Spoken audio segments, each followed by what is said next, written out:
విద్యార్థి దశ నుండి చిన్నారులకు ట్రాఫిక్ పై అవగాహన కల్పించేందుకు లయన్స్ క్లబ్ కాకినాడ ట్రాఫిక్ పై చిత్రలేఖనం పోటీలను నిర్వహించిందని Lions Club mentor past governor doctor Badam Balakrishna పేర్కొన్నారు. కాకినాడ రామారావుపేటలో గల లయన్స్ కమ్యూనిటీ హాల్లో లయన్స్ క్లబ్ కాకినాడ ఆధ్వర్యంలో విద్యార్థులు ట్రాఫిక్ పై అవగాహన కల్పించేందుకు డ్రాయింగ్ పోటీలు నిర్వహించారు. పోటీల ప్రారంభోత్సవానికి క్లబ్ ప్రెసిడెంట్ సేమకుర్తి పాపారావు అధ్యక్షత వహించగా మెంటర్ డాక్టర్ బాదం బాలకృష్ణ ముఖ్య అతిథిగా పాల్గొని డ్రాయింగ్ పోటీలను ప్రారంభించారు. ఈ సందర్భంగా డాక్టర్ బాలకృష్ణ విద్యార్థులను ఉద్దేశించి ప్రసంగించారు. కార్యక్రమంలో club president Kommisetti Kumar, project chairman MVR Mohan Kumar, కో చైర్మన్ దొడ్డి రామసుబ్రహ్మణ్యం, పైడా కృష్ణారావు, గణేష్, పెద్ద సంఖ్యలో విద్యార్థులు వారి తల్లిదండ్రులు పాల్గొన్నారు.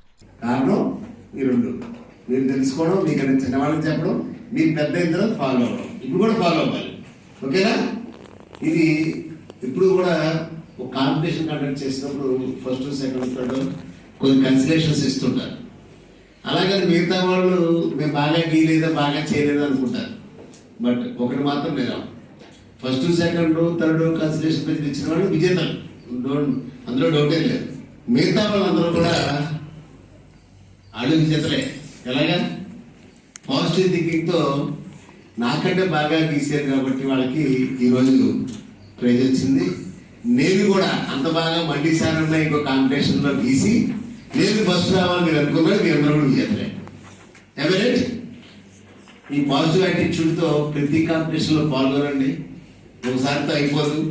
అలా పాల్గొంటే మీకు ఎప్పుడు డెఫినెట్గా మీరు అనుకున్న గోల్ రీచ్ అవుతారు. బాదం బాలకృష్ణ అంటే కాకినాడలో చాలా సభ కార్యక్రమాలు చేస్తున్నారు.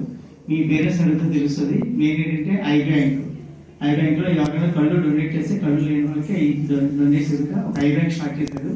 అదేవిధంగా బాదం బాలకృష్ణ క్లినికల్ ల్యాబొరేటరీ స్టార్ట్ చేశారు. దాని తర్వాత తక్కువ రేటుకి టెస్టులు, ఎక్స్రేలు, స్కానింగ్ అన్నీ చేసి దాదాపుగా అలాగే తక్కువ రేటు మందులు, తక్కువ రేటుకి డాక్టర్ సహాయాలు అన్నీ చేసి అలాంటి ప్రాజెక్టులు. అదేవిధంగా ఇక్కడ క్లబ్లో కూడా బాదం బాలకృష్ణ క్లాత్ అండ్ ఐగ్లాస్ ప్రాజెక్ట్ ద్వారా బట్టలు పంచిపెట్టడం, తర్వాత కళజోళ్ళు ఉచితంగా ఇవ్వడం, ఇలాంటి ప్రాజెక్టులు అన్నీ కూడా ఇక్కడ చాలా చేయడం జరుగుతుంది. అటువంటి వ్యక్తిని ఈరోజు మీకు అందరికీ పరిచయం చేస్తున్నాను. ఆయన మీకు ఈరోజు ఆయన